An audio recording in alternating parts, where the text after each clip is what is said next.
You're listening to A Different Human Dimension, a podcast about ADHD and general mental health. This podcast was produced by XYZ, Eco CIC, and Flow State Music. This podcast may contain strong language, so if you've sensitive ears, please switch off now. This podcast was recorded over Zoom and Skype, so bear with us for the audio quality. If you'd like to get involved in the podcast, just email xyzcic.scott@gmail.com. We wanted to say a big thanks to Colin Lundy for our new logo for the podcast, and in this episode we'll be speaking to Annabel from A.D.H.D Galaxy and Bedford Tutor as well.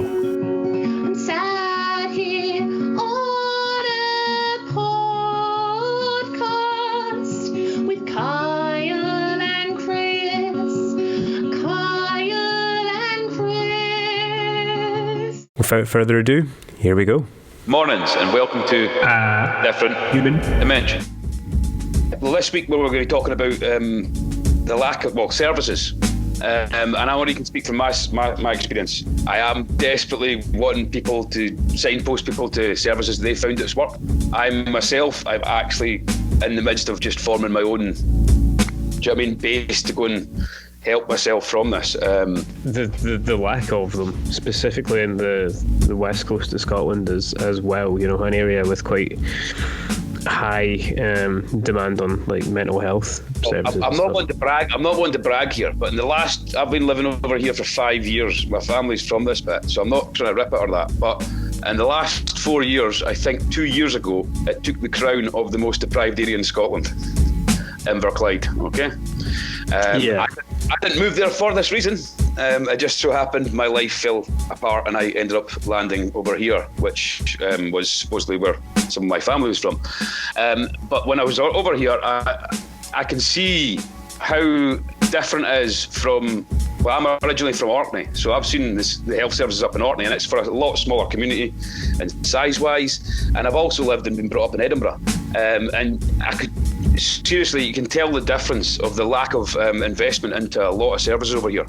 It seems like 20 years ago almost. Do you know what I mean? That is quite scary when you see the lack of things there. It's not down to the practitioners and stuff. It's down to the lack of investment in things. The first two years I was seen over here by the mental health team. I was seen by a locum psychiatrist. Okay, so that means what's a locum psychiatrist? Basically a substitute teacher. Okay. Right, okay. He wasn't based here, but he was coming over from Edinburgh and seeing clients over here because they didn't have enough psychiatrists in the mental health services over here to go and meet the demands. So, again, names are here. I've got a public service ombudsman going out there. I will put everything out there public. What I found amazingly was when the doctor came through, the psychiatrist came through, that he said, "Oh, are you still here? Are you still not seen? Have you still not been linked up with someone permanently?" I went, "No." Now, I got several letters through with a different doctor's name on that I never got to see. They keep on cancelling these appointments with the doctor that I never got to see. It took 2.5 years to see anybody from psychology, right? Because again, their policy until March 2018 in Britain, and that's derived from the NICE guidance, is the only offer they would offer adults, not children, it's adults with ADHD, was pharmaceutical. There was no therapeutical options there. Well, as in on their list there and say, what can we offer this guy?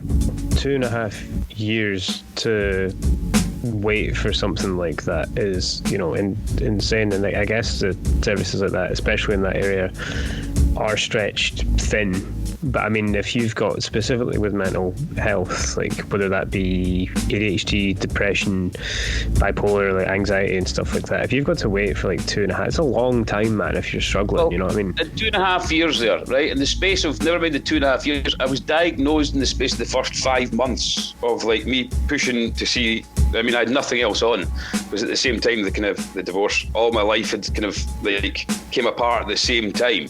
So in that space of 2.5 years, I went from having a 3-bedroom house in Edinburgh, running a business, to living in a homeless shelter in Inverclyde with a diagnosis and being told by the support workers at the CPN I had at the time. She was very helpful. We'll leave names out of certain bits and pieces of this bits. the bit here, the CPN wrote this letter, and this is the first letter. I think you've got a copy of it there, Kyle. And again, I've asked Kyle sometimes to read things out from me, because when it comes to me reading off paper, I jump all over it, and it's very jumpy. Yeah. First letter I want to read to you, and I'll try and read this last bit here. This was the first time I'd seen myself written down in paper as what other people had seen me medically. Is this the HSPCP yes, one? HSPC, and I always love this. It's the Health and Social Care Partnership, Inverclyde, and I always love at the bottom of their letters, it always has there, in inverted commas, improving lives. So for 5 years of my life, I've had these letters with these things saying improving lives, and it's the last thing it's actually done. And it's one of these ironic jokes that they put down at the bottom there. But the letter here, this is the first time I'd seen myself written on paper, and it was genuinely explaining to me I was written off by society as such. Well, yeah, as such as I didn't understand, I didn't function that well, but I did realise the chaos I'd posed to my life. So yeah, this is the letter here. It's dated 29th of June 2017. So you're obviously living across in the west there in Inverclyde. Yeah, so the letter starts as to whom it may concern. It's R.E. Kris, address, date of birth, etc. I am writing to you regarding Mr. O'Brien's request for a discretionary housing payment to assist him with renting a property of at least 2 bedrooms. Mr. O'Brien feels benefited from having somebody else stay with him on a regular basis, either in the capacity of paid support or a less formal friend/family basis. Currently, Mr. O'Brien lives in a 1-bedroom flat, so this option has not been available to him. Mr. O'Brien has been a patient of Inverclyde Community Mental Health Team, which is the CMHT, since June 2016. So that was a year to this letter. At this time, he was referred due to symptoms of anxiety and depression, which are all still evident, but has since been diagnosed as having attention deficit hyperactivity disorder, or ADHD. So at this point here, see when she's just putting the basics down in this bit, I was still asking, because from the research I did, ADHD is usually combined with something else. Mm-hmm. So I was still asking them, look, when they gave me the diagnosis of ADHD, they kind of just pushed me out the door and said, look, take the tablets or we're not helping you. And remember, the legislation didn't change till 2018, so I had another year battling on this. But I was asking them, look, I know I'm suffering from anxiety and depression because I'm going through the divorce, all this stuff had happened separate from life. But my underlying conditions, I wanted to understand. I wanted to be diagnosed I understand what diagnosis I had, and it wasn't just ADHD. They're always combined usually. A big percentage is combined. So I was asking what I'm combined with. Yeah. That was the biggest task for them, because they didn't want to touch it with a barge pole because I wouldn't take tablets. Yeah, we'll continue with the letter. So, since his referral to the Community Mental Health Team, Mr. O'Brien has been allocated a Community Psychiatric Nurse, or CPN, and a homemaker. He meets with each of them on a 1 to 2 weekly basis. He's been allocated a consultant psychiatrist, formerly, I won't name names, Dr. C, now Dr. M. Dr. C diagnosed Mr. O'Brien with ADHD and met with him on a 4 weekly basis to try and review his medication. He now meets with Dr. M on a 3 monthly basis. I'll advise Mr. O'Brien's anxiety and depression first. Mr. O'Brien presents as emotionally liable and can be easily frustrated. His marriage has ended and has very little contact with his estranged wife or stepchildren. Mr. O'Brien is still coming to terms with the situation and has found it extremely difficult to adjust to living alone. This is at the root of his anxiety and depression symptoms. Lacks little motivation to tend to personal care, his sleep pattern is erratic, almost nocturnal lifestyle, his dietary intake is poor, and he becomes easily upset when put under any strain. So just going to touch on the just touching that people. One second there, there's the last paragraph over the page there. That's what I sent you, that one there. Let's have a look. So it goes on to say, with regards to his ADHD, Mr. O'Brien was only diagnosed with this in July 2016, but describes having had symptoms since childhood, which is something we touched on in the last podcast. His symptoms cause him to be impulsive, highly expressive, excitable, pressured, verbal, hyperactive. Verbose is the word. It's a polite way of saying verbally rude, right? Right, yeah. Hyperactive and chaotic. He finds it difficult to concentrate on one task at a time, cannot settle until he's completed a task. This can cause havoc with his sleep pattern. For example, may begin a task in the early evening, but instead of stopping at bedtime and restarting the next day, Mr. O'Brien will keep going with the task until the early morning to see it completed. He can come across as being gregarious and confident, but is emotionally vulnerable. In respect of these symptoms and his presentation, Mr. O'Brien has been allocated a homemaker from the community mental health team to assist him with the day-to-day tasks such as budgeting, responding to mail, housekeeping, etc. Mr. O'Brien feels he would struggle without this type of practical support, and that he would be able to function better if he had somebody stay with him to keep him on track and to prompt him with personal care and housekeeping, which is why he would prefer accommodation with more than one bedroom. Then it just goes on to say, please don't hesitate to contact me if you've had information. Well, I'll tell you this. Blah, blah, blah. The letter was dated in June. See in August. See before August. I think it was 2 weeks before my birthday. It was, I had my services dropped. Yeah, my services dropped because I wouldn't take the tablets, because I wouldn't take this. I keep on asking for psychology as well as psychiatry, and basically they got tired of it. I asked them not to put the home worker in the place I was in, because it wasn't a home for me and I wasn't functioning. So all that disappeared literally within about. I only had that services in for about 6 months in total of these last 6 years.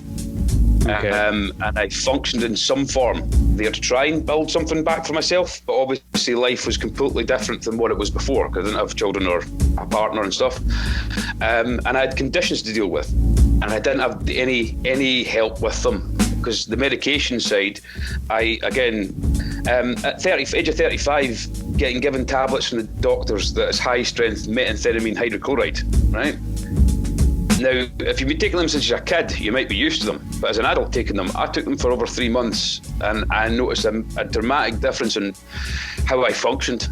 And I knew that wasn't a long-term option for me. I said, I've functioned better than this in my life with other. That's why I looked into psychology, the therapy side of things, the environmental side, the dietary side. That's why I looked at the holistic approach with the A.D.H.D, not just the pharmaceutical. I'm still 4 years on. The second letter that Kyle's got here, that Kyle's going to go gulp, right? And we'll both read it through here, actually, because I think we'll both be comfortable reading this. This is dated 2019. By this time, I'd got involved with the advocacy, because I was actually going through what had been suggested by my psychologist. Is I think it would be a bit of closure for you if you go through the complaints procedure through HSCP, the healthcare complaints procedure, which I did. Yeah. I'm 3 years into that right now. Okay, and that's got me nowhere to that stuff. But I refer back to the first comment in the first meeting I had with the psychiatrist, when he said, the only thing we could offer you is tablets. I said, so do you mean I've got a form somewhere, like I did when I was 17, and an art centre that works with people like me, I've got to form somewhere like that to go and function again. Now, I'm 5 years on, and I promised myself certain bits and pieces before I would do things. I'm now in a better position because I'm getting help from yourself, Kyle, and a couple other people that are helping me form a community interest company that can help a lot of areas in several people's lives, but one of them will be helping with the structure that helps me. Mental health. Not just ADHD, but an environment where people can feel safe to be expressive and creative. Exactly. It's not just paintbrushes. This things can actually help you genuinely. I mean, sleep at night if you've done something purposeful during the day. So what this second letter is I asked my advocate, because after everything I went through, and I went through the complaints procedure, the complaints procedure came through with a kind of whitewash. I went, because we were allowed to go and appeal, so we did appeal. That's still going through that. It went to the Public Service Ombudsman, and they taken it up to investigate, because they thought it was, again, atrocious how I went through all this stuff. Now, I'm sitting in the situation, but the advocate bit there, I'd asked him, could you put this down on paper so I can understand what I've been coping with and what I have dealt with and what I'm going to deal with? So then I can switch off. I can feel I've done that bit of task. Because a lot of these feelings and emotions, all these change around, rattle rounds in your brain anyway.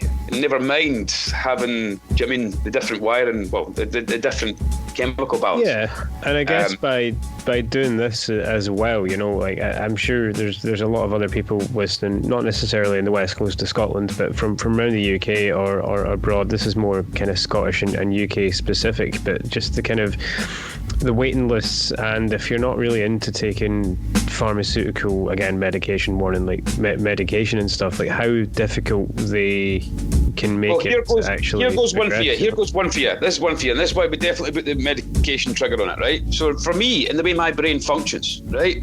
This even goes for food for me. Never mind medication. I need to understand if I'm going to use something for the rest of my life, or if I'm going to have something in my life and it's something that's habitual for me, like food and fuel like that, or medication, something that balances me, I need to know where that comes from, how it comes from there. Would I be able to do that myself? Could I form that myself? Now, I'm not a pharmacist. I don't run a big pharma company. I couldn't produce these pills myself. I couldn't sit there and go, well, you know what? I know what's exactly in them. I know how I could get them. If there was ever anything closed down, anything like that, I know how. If that makes me function, I need to rely on knowing where I get that from. That thought in my head as a 35-year-old man going, I've got to rely on a pharmaceutical company for the rest of my life to make my brain work. That blew my mind. Okay. And that's your only option. It's like, that exactly. Blew my mind, and I couldn't. I was like, so if I become reliant on these things, that is my life, reliant on these things. And that scared me. That scared me as a person at 35, going, because my past history is that I know I've smoked, I've had tobacco, nicotine, very bad addictive substance, but I've had cannabis in my life before. And again, I used to think I was a bad person for smoking the stuff at the time. I wouldn't suggest the smoke-wise, but I didn't realise what the chemicals actually helped me with at the time. Mm-hmm. It's a natural herb, blah, blah. I understand where that would derive from. That can be grown itself, all this bits and pieces. But that took a lot of worry and stress over that. But if you put me in a country that's illegal to go and have, then I had to fight that for a couple of years. Now, that law changed in 2018, November the 9th. I had an appointment with my GP on that day. And he brought up basically stuff from the Scottish government and what had changed in the legislation. He couldn't once in 2.5 years now, he couldn't once get me in front of any special panel or any expert. He says, I don't think it exists. He spoke to several colleagues and he doesn't think it's there for these special panels to go and prescribe this to NHS, through the NHS. Now, there's over 1,000 prescriptions in Britain now for all different reasons and all this stuff, and it's not just epilepsy. All helps. But the problem is, there's not one prescription being given out in the NHS yet. Now, that really should be investigated after 2 and a bit years, okay? Now, I'm sitting there, and again, I've got to try and access privately. Again, that becomes ridiculous for me to go and afford. So I just have to pick and choose the days I'm going to function. Now, even that alone, looking ahead of a week or a month and going, right, how many days of this month can I actually function? That's a scary prospect, right? That books the anxiety up, never mind the conditions I deal with. Okay, so this is the reason why I had this letter written. We got a letter from the advocacy service from the 13th of July last year. It goes on to say, to whom it may concern, Mr. Christopher O'Brien, it's got your address. I'm writing at Mr. O'Brien's request to summarise his involvement with certain professionals. This summary is based on my written records and not a personal opinion. Mr. O'Brien agreed to these terms. Mr. O'Brien has been known to the Advocacy Network for approximately 3 years. Over this period, I have assisted Mr. O'Brien with a number of issues relating to housing, council tax, health and social care partnership, the Inverclyde Community Mental Health Team, financial matters, Department of Work and Pensions, which is the DWP, Scottish Public Service Ombudsman, and Police Scotland, etc. Then it goes into the background.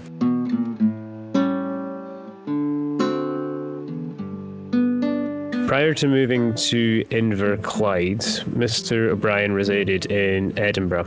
In 2015, he referred himself to the Edinburgh Community Mental Health Team, which is the ECMHT, but only received an acknowledgement of his application in the last 2 years. The same year, Mr. O'Brien moved to Inverclyde to stay with his cousins as he was expecting matrimonial difficulties. Unfortunately, Mr. O'Brien was asked to leave their home. After initially booking into a hotel, he spent some time in a homeless centre and approximately 3 weeks living in a garage. Then it goes on to the advocacy involvement. I've supported Mr. O'Brien at several meetings with professionals from health, psychiatry, psychology, local government, MSP, MP and the financial sector, and I've written numerous letters and emails on Mr. O'Brien's behalf. All of these issues where Mr. O'Brien has had the support of advocacy, the concerning ICMHT, which is the Inverclyde Community Mental Health Team, is possibly the most appropriate one to start with. Dr. C at the Inverclyde Community Mental Health Team diagnosed adult ADHD, probable mixed with personality disorder in brackets cluster B, with strong impulsive, narcissistic, historic and paranoid traits. So Mr. O'Brien believes that his difficulties derive from these conditions. Dr. R, Specialist General in Adult Psychiatry, had a slightly different opinion, and on the 28th of February 2019 he wrote, "I am not of the opinion you have ADHD, and I believe your difficulties to be in keeping with a lot of personality disorder."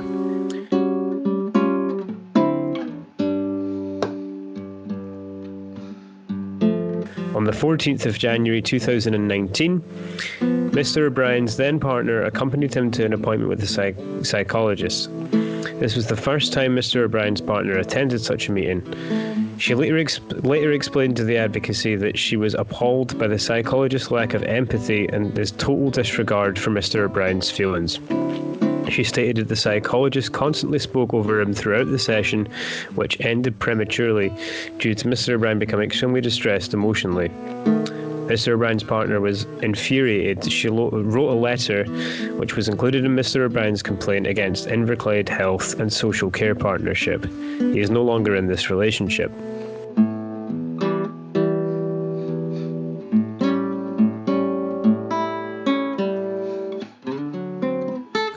From many conversations I've had with Mr. O'Brien, I've learned that his sleeping patterns can be extremely erratic. This combined with other environmental factors can have a detrimental effect on his mental state. Mr. O'Brien sometimes states that his brain is racing. When having a better day, he's extremely articulate and can incorporate rational thinking into the conversation. When he becomes extremely emotional, however, he tends to lose the ability to express himself verbally, his voice begins to amplify, and his body language can be interpreted as confrontational. In many of our one-to-one meetings, I've observed all of the above. My response has been not to react in kind, and I've found listening and gentle discussion to be quite successful in regrouping Mr. O'Brien's thoughts. Although the two psychiatrists differed about Mr. O'Brien's having ADHD, they concurred in their diagnosis of a personality disorder and the difficulties I've experienced from this condition. Given this dual consensus, the behavioural effects of personality disorder, Mr. O'Brien feels some latitude should have been afforded to him when his behaviour became erratic and his emotions overpowered him. Mr. O'Brien has asked to be referred for cognitive behavioural therapy, which is CBT, as this form of talking therapy has been known to have some success in cases similar to his.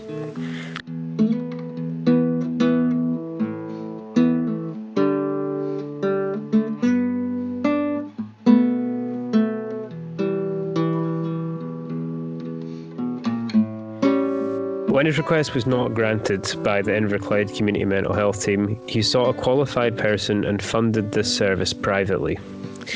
The Department of Work and Pensions asked Mr. O'Brien to attend a medical in Glasgow to assess his eligibility for Personal Independence Payment, or PIP.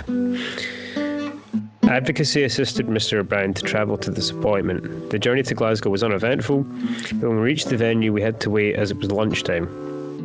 Unfortunately, this period of waiting caused Mr. O'Brien to become quite emotional. His appointment was moved forward and he was seen by an NHS health worker. Since he was already in a highly emotional state, some of the questions he was asked caused him further distress. The health worker took the decision to terminate the assessment. This decision was not taken on the grounds that the health worker was afraid or intimidated, but rather because they observed how distressed Mr. O'Brien was becoming. The appointment lasted approximately 20 minutes, and even when Mr. O'Brien became emotional, this worker did not appear to become irritated or project any annoyance. She treated Mr. O'Brien with respect and empathy and demonstrated a very high level of professionalism. Before we left, she explained that she would contact my office if she required any additional information for her final report. Following this, she sent an email to advocacy stating that she didn't require any supplementary evidence, and her final report would recommend Mr. O'Brien remains on PIP. He's still on this benefit.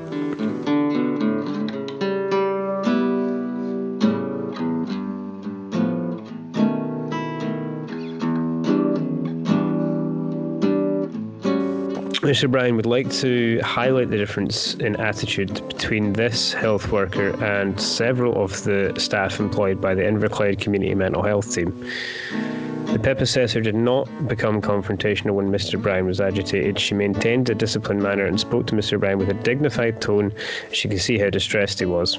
Mr. O'Brien states that he also felt hostility toward him, did not listen to anything he had to say. Mr. O'Brien is in the opinion that they viewed him as a problem and feels that his life actually inferior since moving to Inverclyde, for which he holds the Inverclyde Community Health Team totally responsible. Mr. O'Brien was discharged from A.D.H.D, and the clinical lead of psychiatry recently refused to assess him with regards to another matter. So that's the letter and a kind of snapshot of the dealings with Inverclyde. Advocate.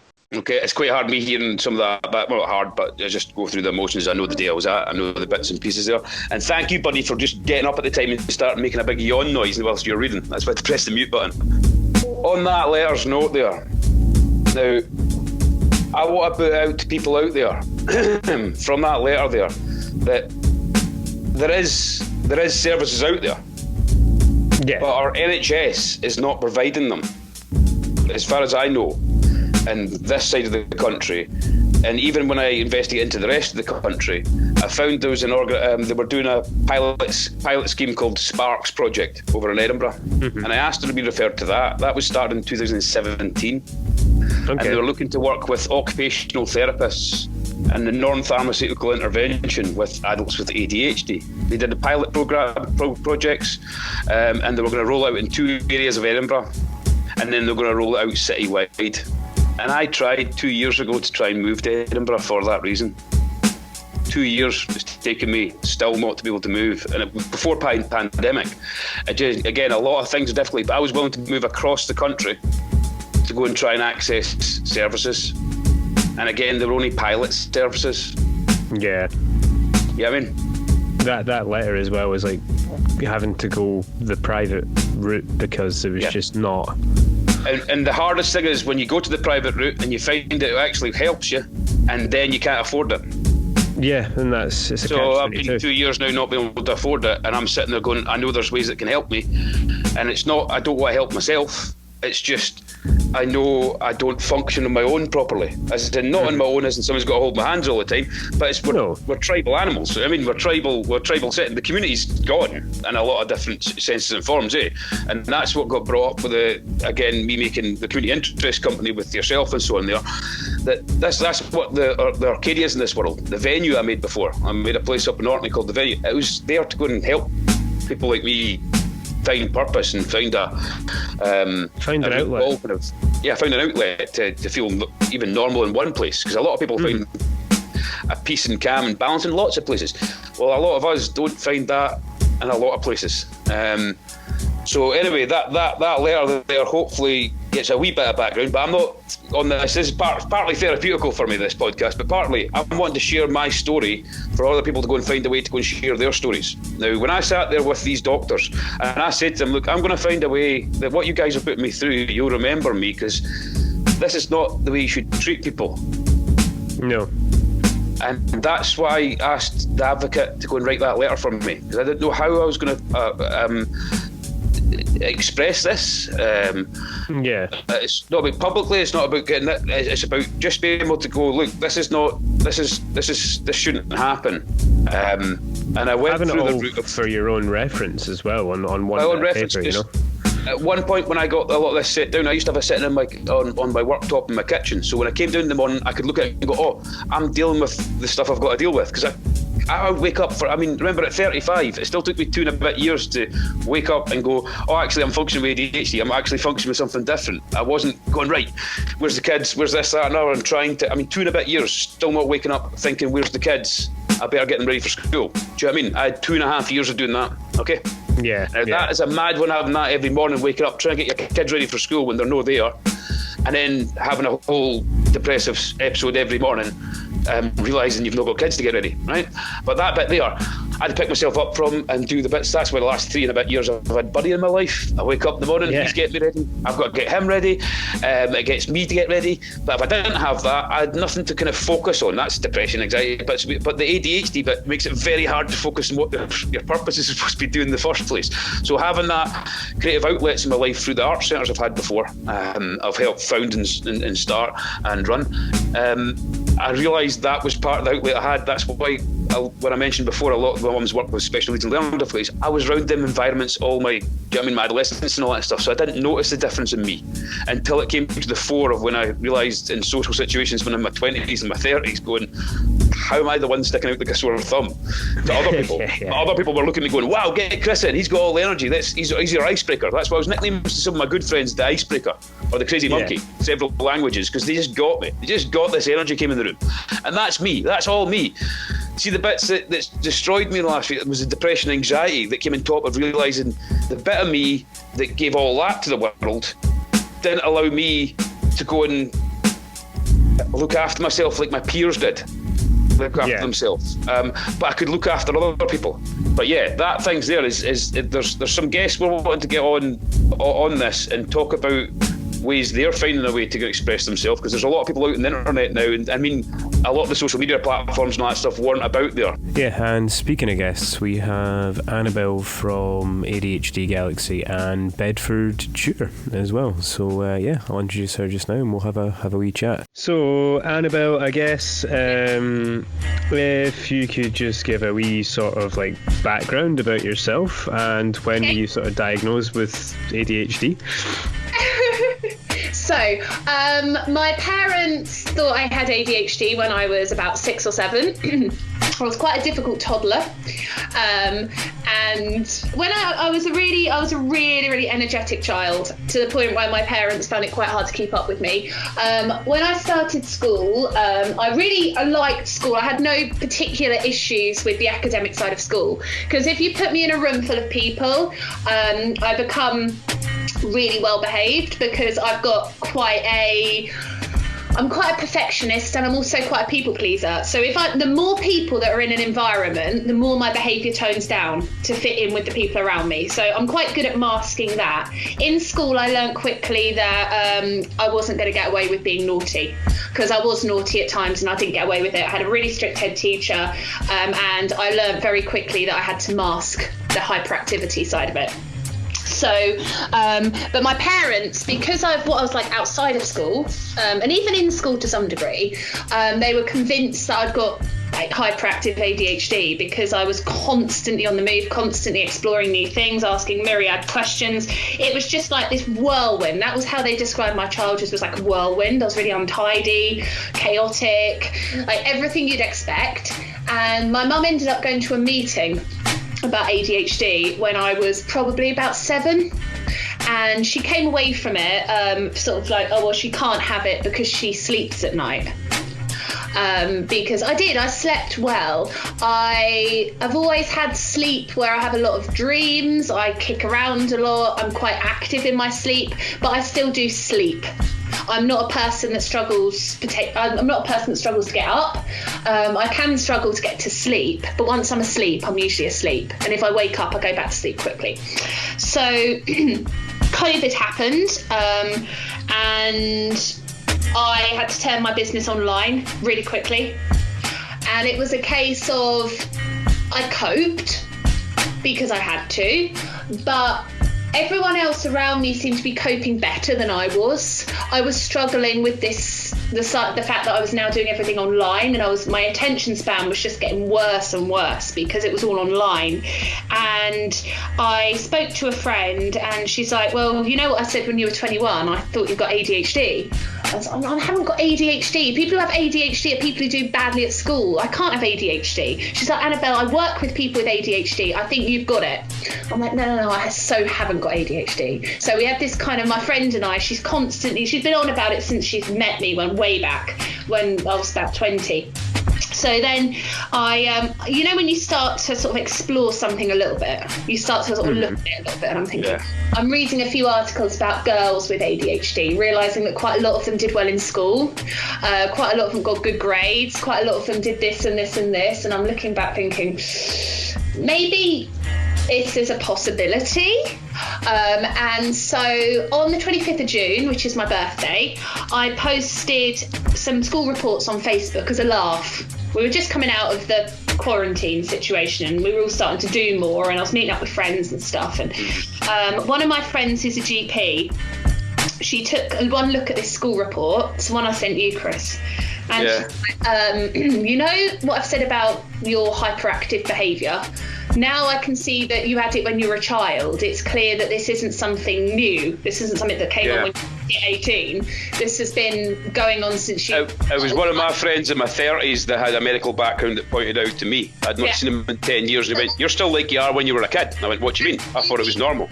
Yeah, that's two people that pointed it out. And she's like, "I really do think you've got ADHD. I was like, well, is that going to sort of change anything in my life? Because I'm doing all right. I've got a successful business. I've got quite a good life. I mean, I've not got any... Coincidentally, what is your business, by the way?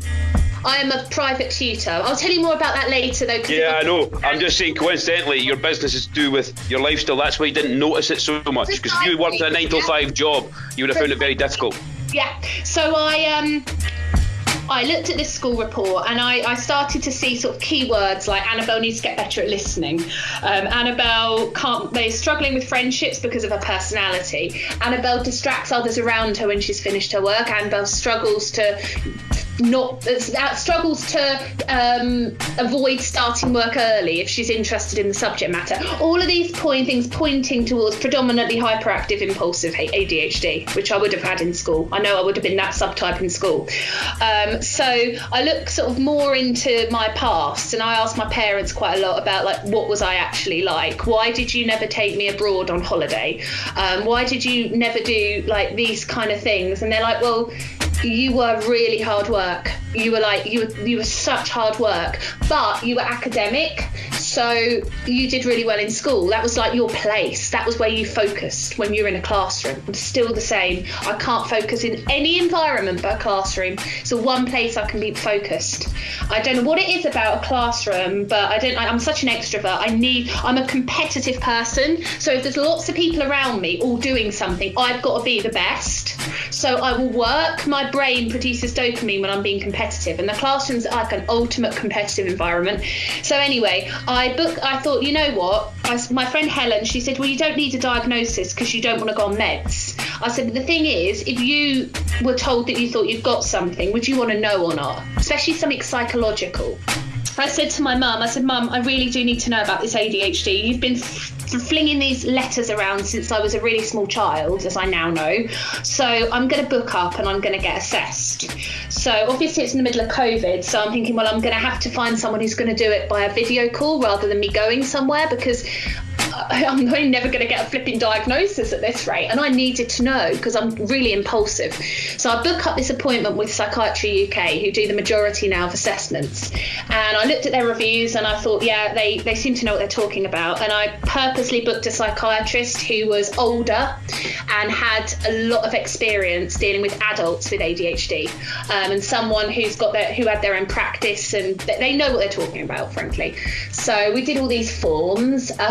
God, my mum had to fill out this form. I had to fill out this form, and then we had to do so much paperwork.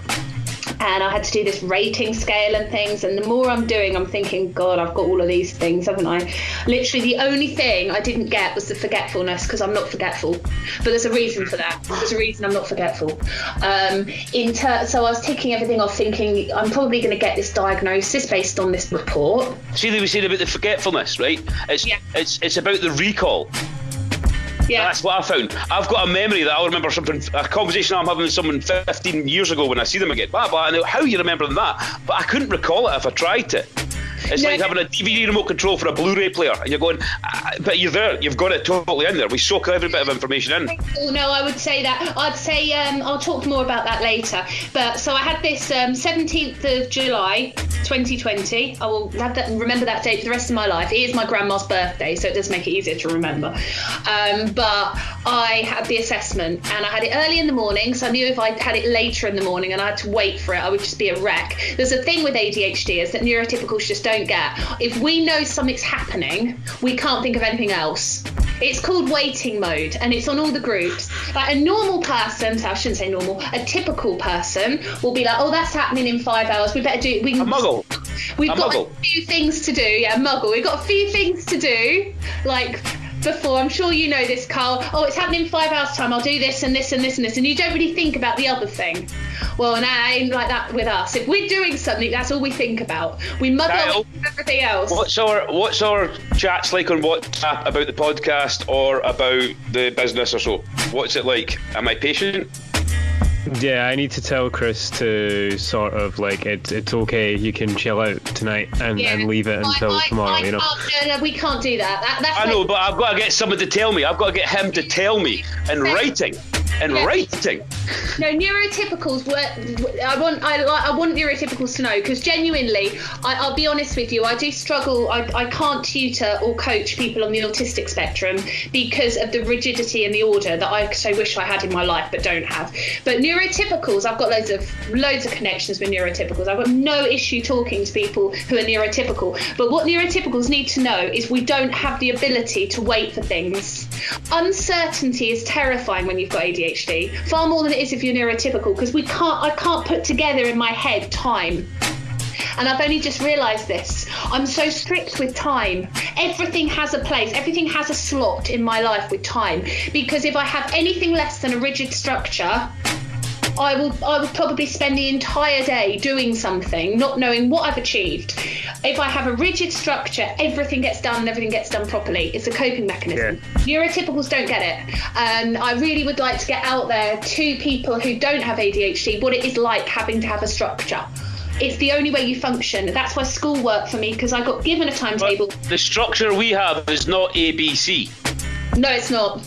And if you actually look at ADHDers, I've got, obviously, most of my friends are ADHDers because we just naturally get on with each other and understand each other. And I think having a support network is vital in order to... Legends don't meet, they accumulate. Yeah, true. I have found through talking to other ADHDers that it seems to be a thing working with children. It seems to be something that we are naturally drawn towards. It's kind of predisposition to work with children. And I know why. Children, I would say it's Peter Pan syndrome. I'd really like to rename it just to Peter Pan. I don't want to put disorder. Peter Pan brain, PPB would sound pretty cool. I've got PPB, baby, I'm flying. But it literally is like you're stuck in the brain of a child. And I remember being in school, still playing with Lego when I was 15. You've got to add on, it's the brain of the children. And see, when you get older, I think the anxiety and the anxieties grow, right? And that obviously suffers other symptoms. But it's because we've got the brain of a child, but we've got the fucking knowledge of an adult, and probably a very intelligent adult. It has, and it's amazing because we actually are able. I've got the knowledge. I mean, I've got really high IQ. It's not that high, but it's significantly higher than average. So, I mean, I've got significantly, I don't want to boast about it because there's nothing to boast about. I think IQ is just not even worth the paper it's written on, frankly. But I do know that my ability to problem solve quickly is good. And combined with this childlike enthusiasm, I'm coming up with the most phenomenal places in my mind constantly. And when I was younger, I couldn't understand why when I was 15, 16, 17, I'd still got the ability to create things in my head like a small child can. And my friends are going off and they're sort of getting relationships, getting normal jobs, and I'm thinking, I don't fit into this. And the older I get, the less I fitted in. the 9 till 5, I watched my peers join 9 till 5, study, all these things that I just couldn't get to grips with. I kept on jumping from dip at that age, at that 17, 18, 19 stage. My parents, because I left school, really good grades, really competitive person, left school, got a kind of temporary job in an office, and I got the sack within a month because I couldn't cope with the structure, I couldn't cope with the repetition, I couldn't cope with the fact I couldn't have conversations or create. And I left there. I did a history degree, which was very hard. Looking back, it was probably not the best choice, even though history is one of my favourite subjects. Probably not the best choice for an ADHD brain. However, it taught me a lot of skills, it's helped me in my job, and I love history, and it's made me love history more, which is great. But set up Bedford Tutor on a distraction. I was bored one afternoon, set up a business. Done that twice in my life, and actually 3 times. I did it in November as well.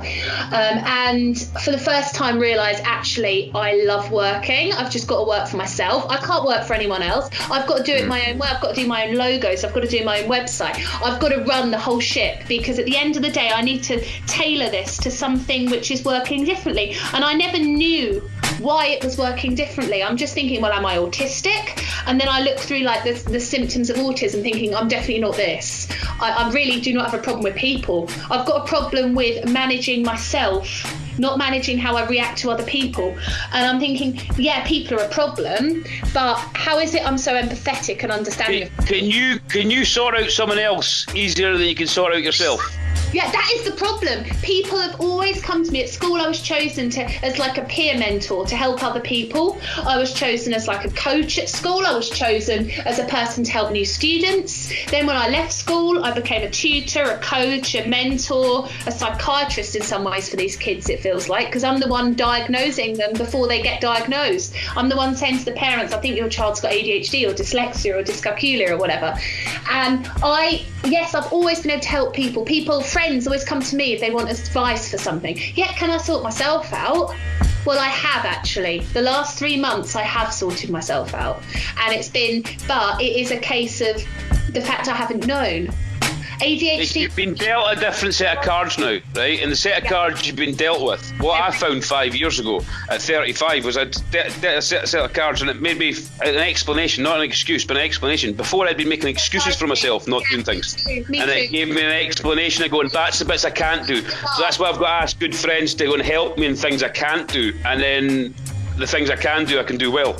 Yeah, they glow in the dark, these cards. They're like, they literally do guide you, even in like the darkest night. It's kind of, you get suddenly told something, and I don't like the term ADHD, because one, it isn't, in my opinion, it's not a deficit, it's not a disorder, it's a flipping brain disorder. Well, it's a different human dimension. That's what we're calling it from now on, a different human dimension. Yeah, different ADHD, human dimension, right? A different human dimension, I love it. I'm going to stick with that. The thing is, we are disordered in a neurotypical sense. We're not disordered if you look at it from a different perspective. If you put a group of humans into a different situation, if you put a group of humans in a room, say we're Lego, put us in a room of Lego and ask us to create something, people with ADHD probably won't have any difficulty, because we will be chaotic. We won't plan it, we'll just build. Neurotypicals will be like, oh my God, we need paper, pens, we need to sit down and we need to plan this. There's the instructions. They look at the box and look at the picture and go, how do I make this? We're like going, give me the bits, I'm making that, right? Instructions. The reason I didn't buy boxes full of instructions and kits, I never had kits of Lego when I was little, is because I just wanted to be given the bricks and my imagination will do the rest. I don't want other people's ideas, I want to use my own. And that's not because I'm arrogant, that's because there's so much in there, I need to get it out. So I guess it's just around about the sort of like the ADHD galaxy bit. Like you started that. Like what does all that cover? Okay, so ADHD Galaxy, I set up when I got diagnosed. I thought, well, my personality, I'm an ENFP, like Chris. He only found out yesterday. ADHD Galaxy is primarily on Instagram. Okay, it's the main purpose of it is to spread awareness. So for as many... One second, it's on Instagram, but how do you find it on Instagram? I'm hopeless with these things. ADHD Galaxy. I'm also on Facebook and Twitter, but the main port of call will be Instagram. The reason being, a lot of it is I take lots of photos, a lot of drawings, so it's a very visual way of looking at it. I want to, more than anything, is to spread awareness. I'm also an ADHD coach. Although after listening to this, I doubt I'm going to get any customers. I think you'll get plenty from this that'll understand. My ADHD coaching style is very much through positivity. I like to help people who both medicated and unmedicated, but I am clear to people that as an unmedicated ADHDer, I do like to work with people who don't want to medicate because I feel I can help them. Equally, people who are medicated and need that extra little push psychologically. So I do that, and I every week will put 2 or more posts out that have little ideas that you can do, little psychological ideas. So I'm putting one out next week that is called Future Star, and Kris has actually seen a preview of that. So is Kyle. It's about reframing, and it's about reframing by thinking about your future self and how your future self will feel when you've done a job that you don't want to do. And I've got proof it works because I actually use it on my clients, and they have to lead the activity themselves, but it is really effective. So that is something I'm promoting a lot more that I didn't do a couple of months ago. And also, it's just a place where I want ADHDers to feel they can contact me if they feel that they need someone to talk to. I like to video chat people. It's not purely just the coaching, the paid coaching. I'm always happy to talk to people who want a little bit of a pick up, and to prove to people that ADHD, you can do it without drugs. You can do it without any kind of medicine. You can do it naturally with exercise, diet, talking to other people with ADHD, and to show people that you don't have to go straight on the meds if you don't want to. And you can feel comfortable in your own skin. Yeah, that's a big thing. It's have ADHD. To promote my children's book, my children's book, A.D.H.D, I wrote that right at the start of the diagnosis journey, just after I'd been diagnosed and I wanted to come to terms with the condition. I based it on one of the girls I tutor, who kind of was also a reason for me seeking the diagnosis because of my similarities to her. So I wrote the book. I'm really want to promote that. The money I make from it, I want to put back into the business and help more children with ADHD, especially when we get back to visiting lessons when the pandemic starts to slow. Last thing we're going to ask you there is, see the Bedford Tutor.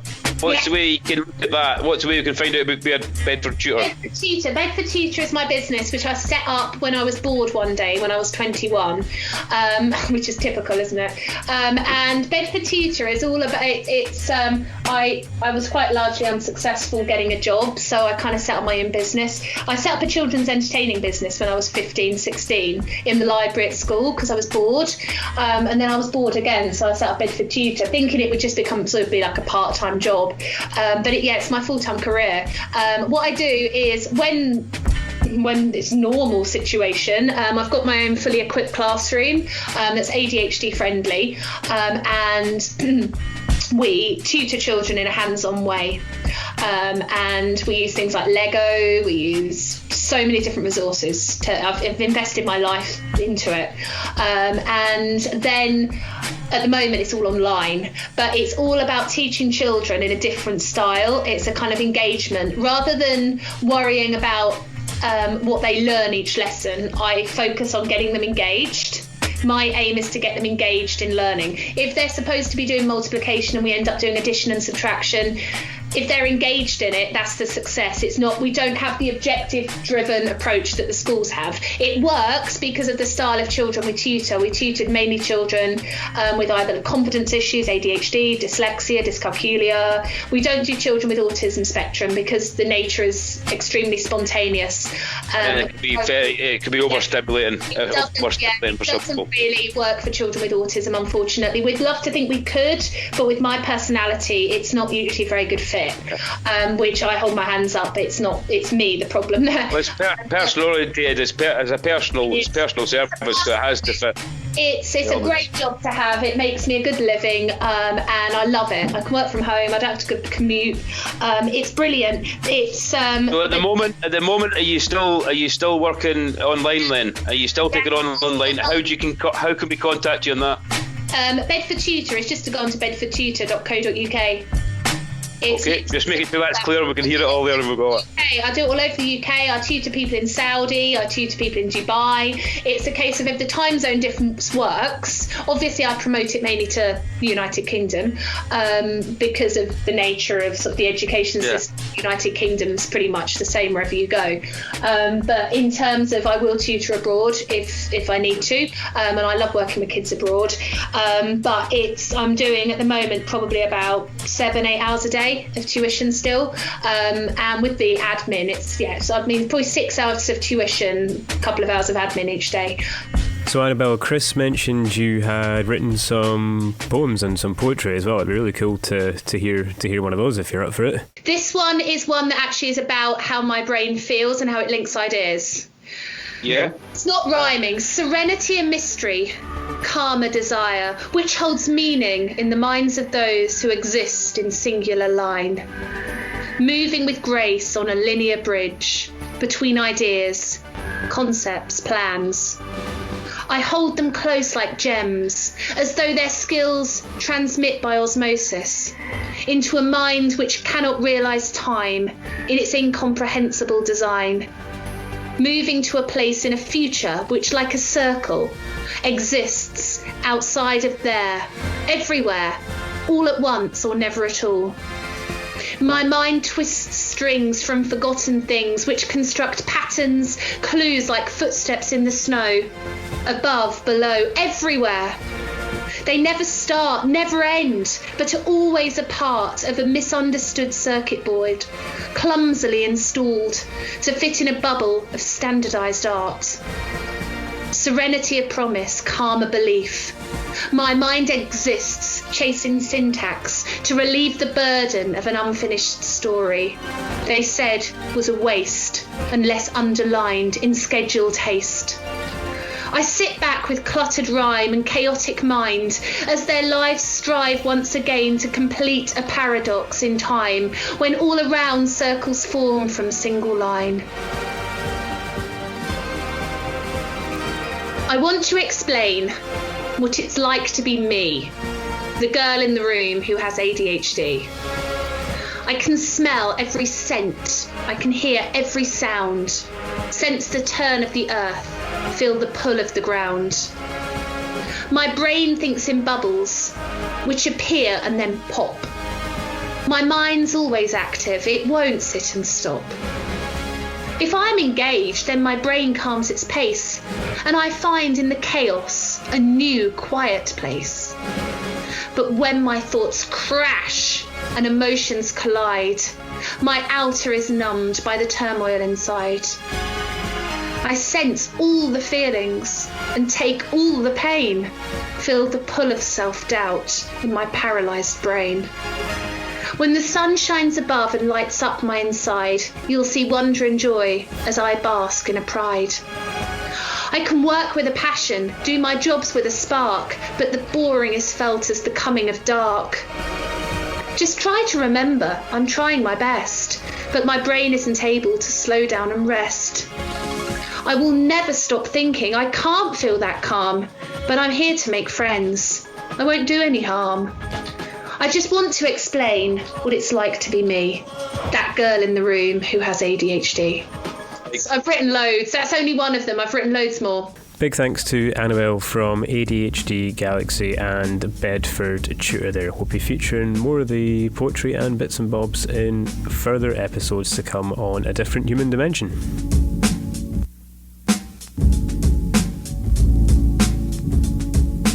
But just let alone in the last, since 2018, a couple of legislations have changed of how we treat people with adults with ADHD, and we approach this.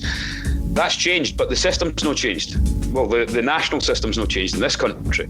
But there's several routes been out there and researched for years and developed medical research, and that's all out there. That there's not just one glove fits the whole lot, and especially combined conditions. That's the hardest thing with ADHD. I mean, I'm down as ADHD combined, so there's inattentive and there's attentive, okay, and then there's combined, and then on top of that, I've been given a list. I'll give a list out there. Like there's 3 or 4 different personality disorders they're saying on top of that. So I've got a list of things I've got to try and deal with on a daily you basis. put it in a good way once as well. It was like cluster B, cluster something. What did you say? It's like, so what? I'm a genuine cluster. I will find that, but I texted and read it to you. But basically, even the doctor said, right, and I referred to the doctor because the doctor said, you've got a cluster B of combination of this, a cluster B of combination of this, a cluster C of this, and I went, so do you mean, and this is quoted in one of the written bits I got in my medical report, and Mr. O'Brien referred back to, so you tell me I'm a clusterfuck?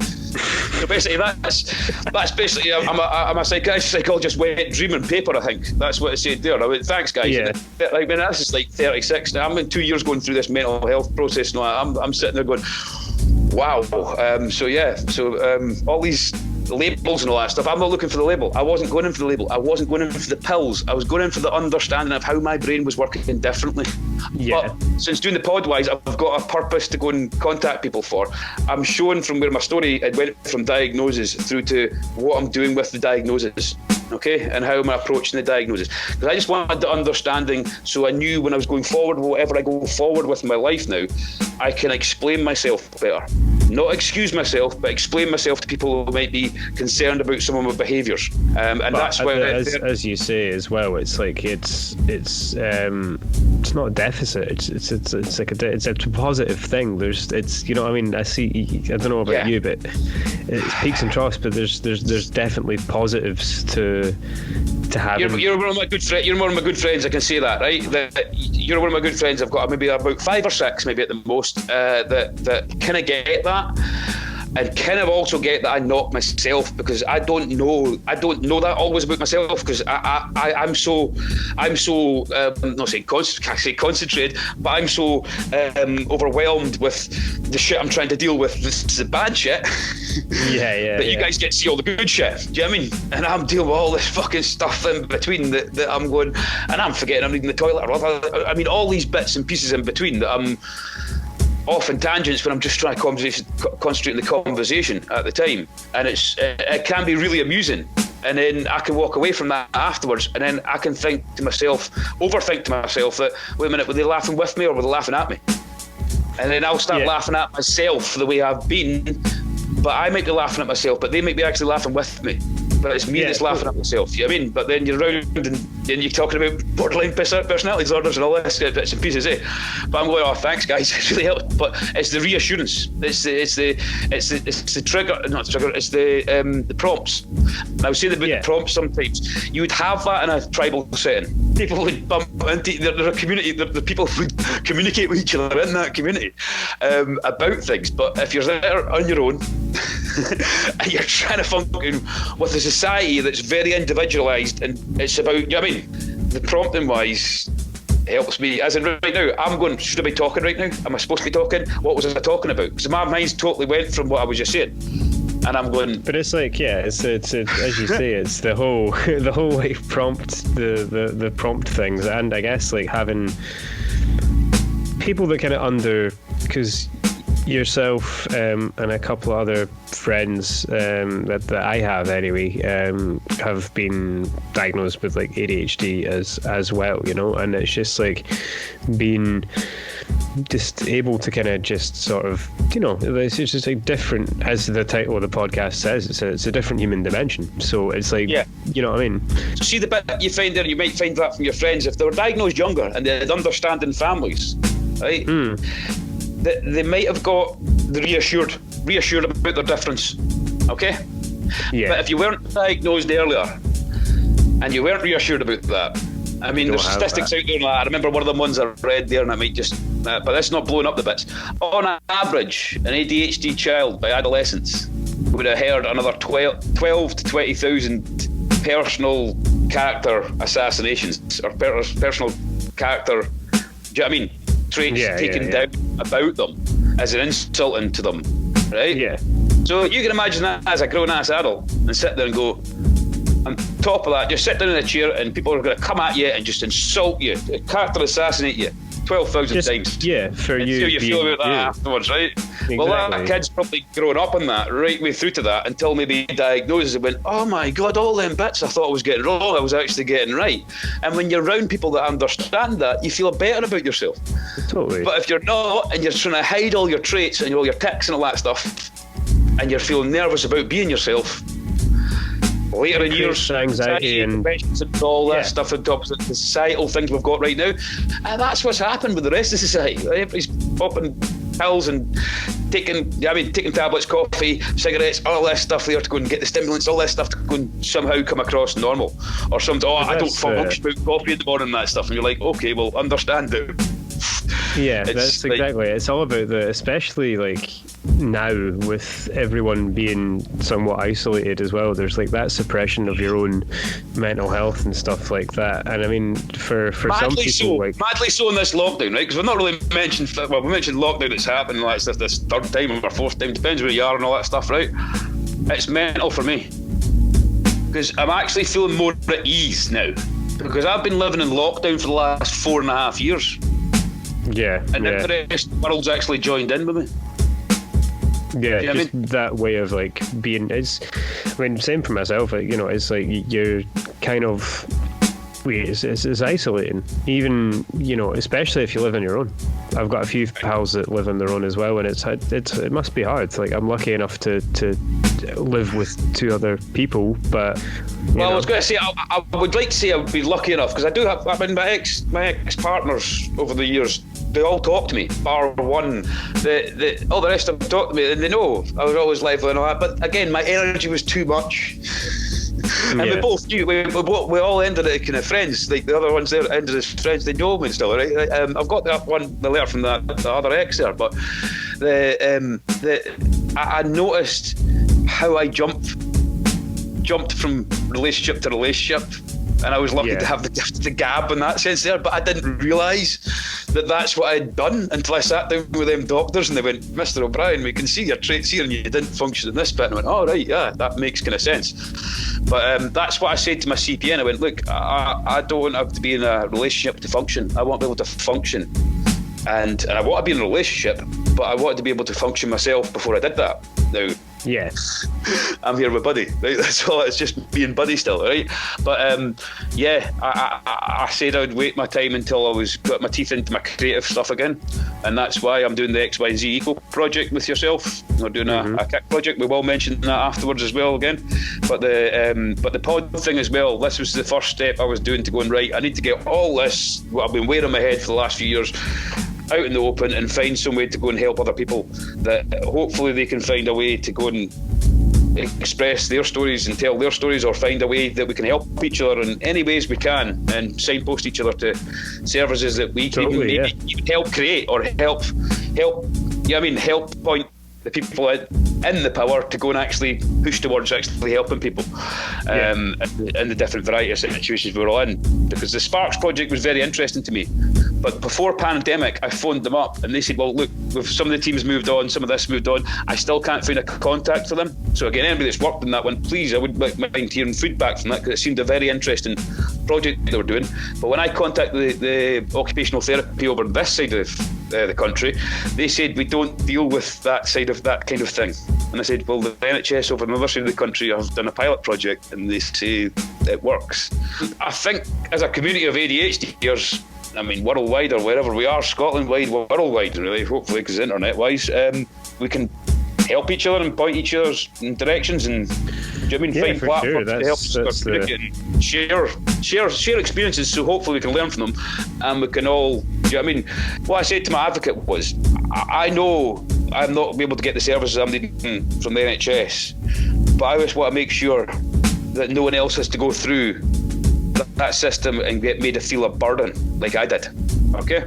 Yeah. Because that made me feel worse about my conditions. Instead of first of all, that first letter I wrote from got the CPN, I felt actually right. I'm dealing with this. I can deal with this. I can get the support in. See, since that, a couple of months after that letter, pretty much I've had 4 years of having a system tell me I'm a burden to it. And I'm like, but I know I'm not. If I'm put in a right environment, in the right tribe, I'm actually an asset. Okay? For sure, and like that's the positive spin on it. There are different, whether they be private, they're not going to be NHS, but there are places that can help. There's a place I recently completed counselling at across in Leith in Edinburgh, but the way they've done it is it's sort of like a pay what you want, or it goes on your earnings, so you're not paying, you know, £150+ per session. They look at how much you can actually afford, whether you're on benefits or earning, and then you can get help with what you need.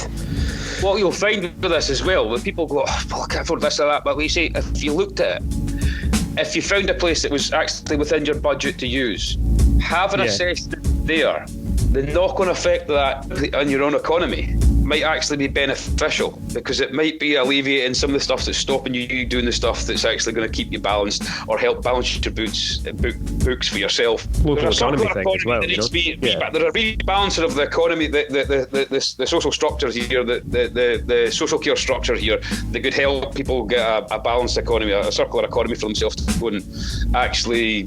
I mean, it's right now. It feels like they're keeping me from being homeless, but they're keeping my head above below the water, because I know the things that can work for me and help me, but I can't afford them. But yeah, there's a project we will talk about shortly once we've got a bit more things secured that we hope to be able to help a lot of people with. But right now, the pod is our platform to go and talk about the story of helping, well, as we can. As we're saying, this is something we're just here to go and hopefully have people a platform to go and share their own experiences and their own solutions to this. Okay, so this is about finding solutions as well as sharing our problems, because then we can, I mean, problem shared or problem halved if there's a lot more solutions to go and offer. Top tips, throw in any suggestions, or anybody out there that would like to come and have a chat with me and Kyle and tell your own story through this that might be, and we'll get more subjects in here when we get more people involved with feedback and stuff, and we'll hopefully, there's certain bits of format we're going to add into the podcast over the time, because we're still working from a distance across the country from each other with coast to coast. Close to coast, aye. But yeah. Thanks for listening to episode 2 of A Different Human Dimension. Don't forget you can get in touch by emailing xyzcic.scott@gmail.com. Also, thank you to John Patton for providing some background music for part of this podcast as well. And we'll leave that to play out. Until next time.